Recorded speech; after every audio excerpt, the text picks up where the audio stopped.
Thank you. A very good evening. It's a pleasure to come all the way from Malaysia to Berlin to participate in this conference, meeting the SMEs. Have you heard from the lady? You have already 700 companies, German companies operating in Malaysia, including one of the largest ever investment from the Infineon of 5 billion euros.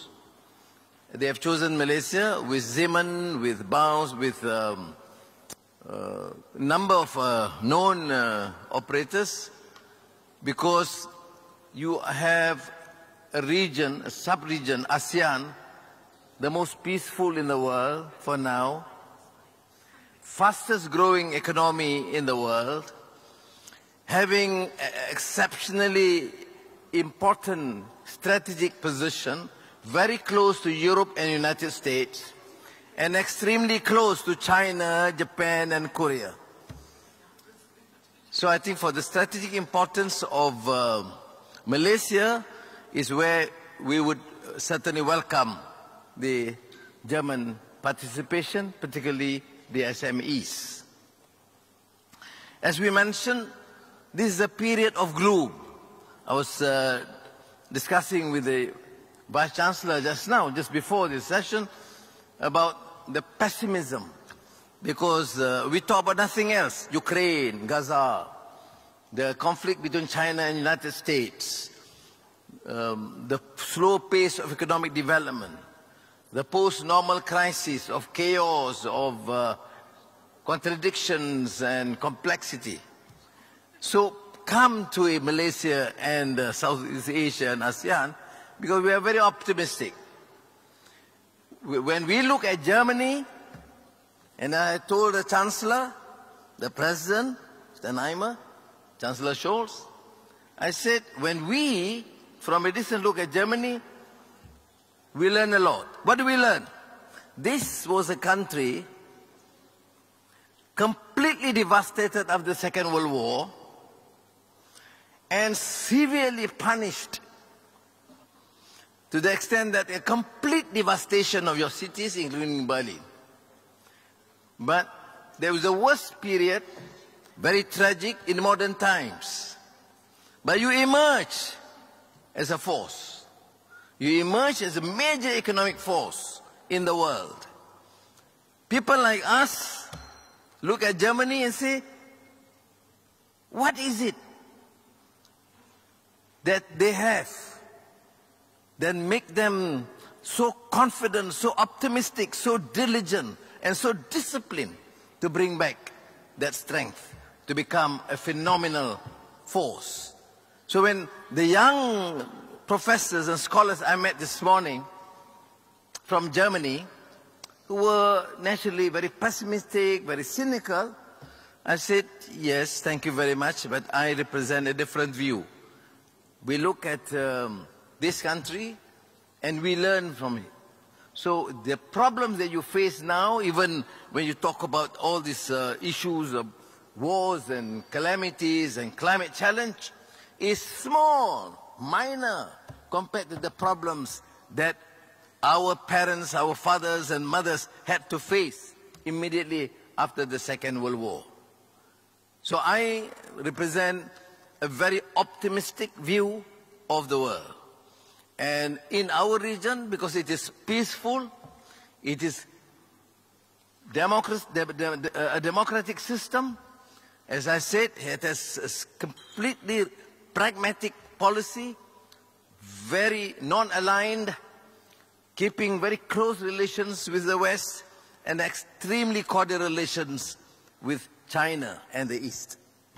So you are welcome, because as I said, post-COVID, we have risen, and our foreign and domestic investments for 2023 is the highest we ever achieved since Malaysia gained its independence in 1957.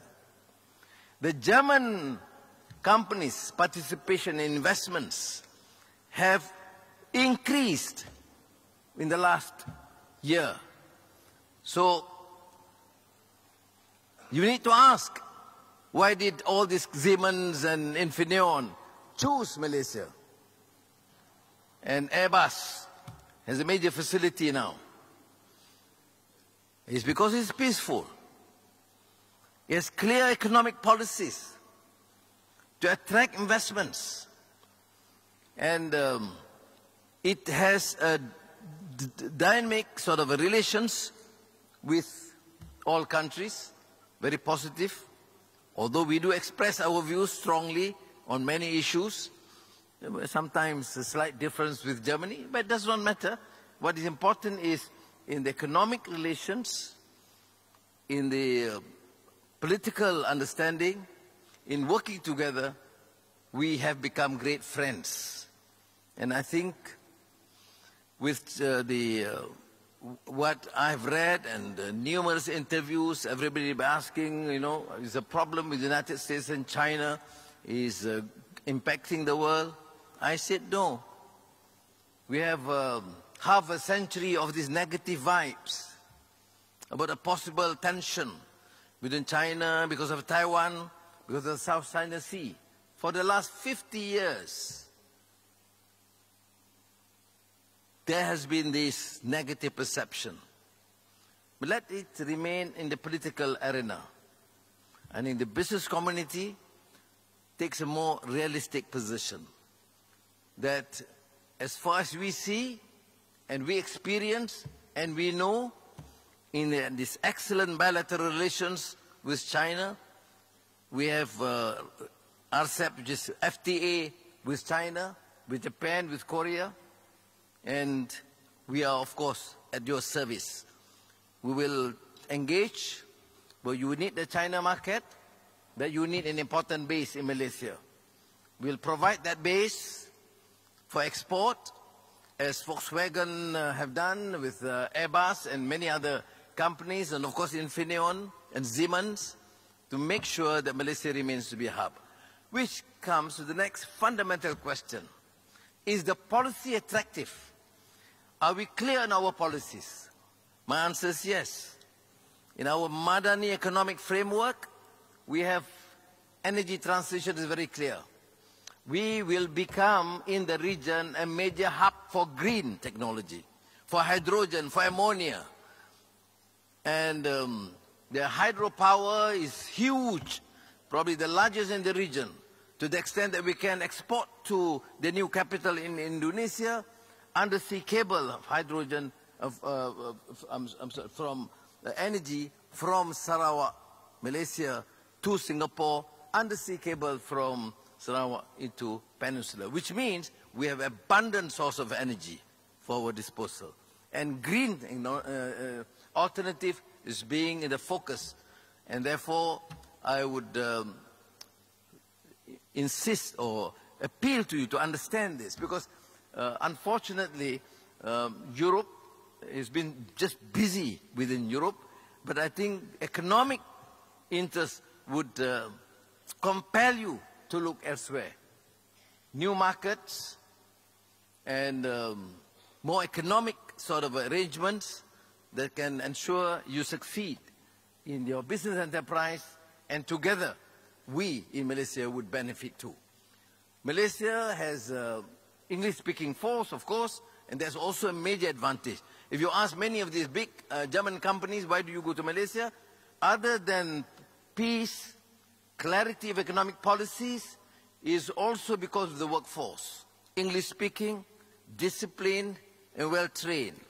I admit that probably we need to focus, after looking at the interests and the priorities of the new industries, we need to focus on additional training in IT, in digital transformation, in high-skilled workers through TVET and engineering. Yes, we have to do it, and we will do it in synergy with the companies. So I think that's a certain advantage. I wouldn't bore you with all these details and figures and facts that normally ministries would prepare for me.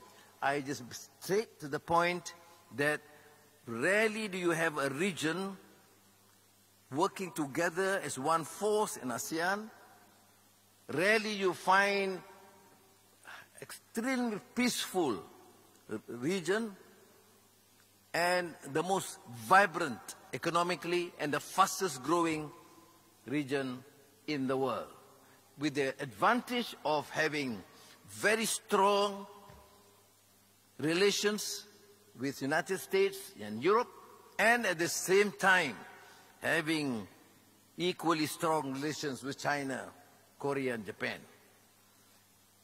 So I think there's this thrust of my message, other than the splendor and the beauty in the forests and the deep forests and the beautiful beaches and warm water. You can swim any time of the year.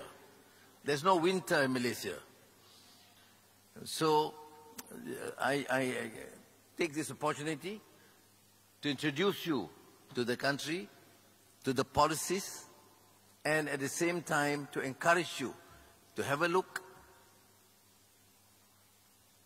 and exploit, use the opportunity for the advancement of your companies, SMEs, and Malaysian economic development.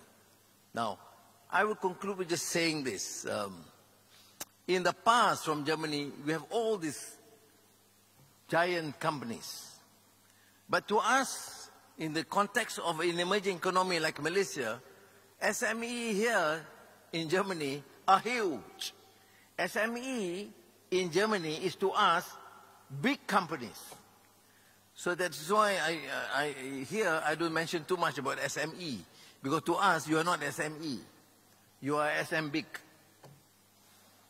So I think I would again appeal to you to try and get this understanding and use this facility. I was at the Koban Stiftung this afternoon, and of course I refer to slightly different subject, because sometimes we talk only about differences, where we disagree on Israeli-Palestine conflict, or we disagree because of the differences of religion, etc. But you inherit an intellectual giant, a genius, Goethe, for example. And I introduce my speech today from what Goethe referred to, the need to unite, the convergence of civilizations. Goethe, this German intellectual giant, took pains to read and understand and immerse himself with Hafiz, Shamsuddin Hafiz, who wrote in Persian, and he tried to immerse himself with that sort of understanding that shows so much tolerance and respect. Then I, as a Malaysian, as a Muslim, choose to enormously admire and startled and of course respect Goethe. 400 years before him, Hafiz wrote, so in this Diwan, East-West Diwan, and from that power of Goethe, he influenced many Muslim scholars and thinkers of the world, including the giant philosopher poet Iqbal from the Indian subcontinent, Muhammad Iqbal, who admire and accept the ideas and ideals and the values and the universalistic outlook of Goethe. Now, what is the relevance? The relevance is the thinking that is absent these days. The convergence of ideas. They need to work together. Europe and Asia, the East and the West, not only in terms of business and economics, but in terms of culture and ideas, and tolerance and respect. Why do we survive in the Southeast Asian nations in ASEAN? We have a multiracial society. In Malaysia, of course, the majority are Muslims, but we have an enormous number of ethnic Chinese, ethnic Indians, Christians, Hindus, Buddhists, working together. Malaysia, in the north is the Buddhist Thailand. In the south is Singapore. In the east is the Christian Philippines. But we work as a team. The differences did not bother us. And this is the spirit of togetherness, the universalistic ideals that we promote that would help us to attain peace in the region and at the same time propel the region, Malaysia and the region, as one of the fastest growing economies in the world. Thank you again.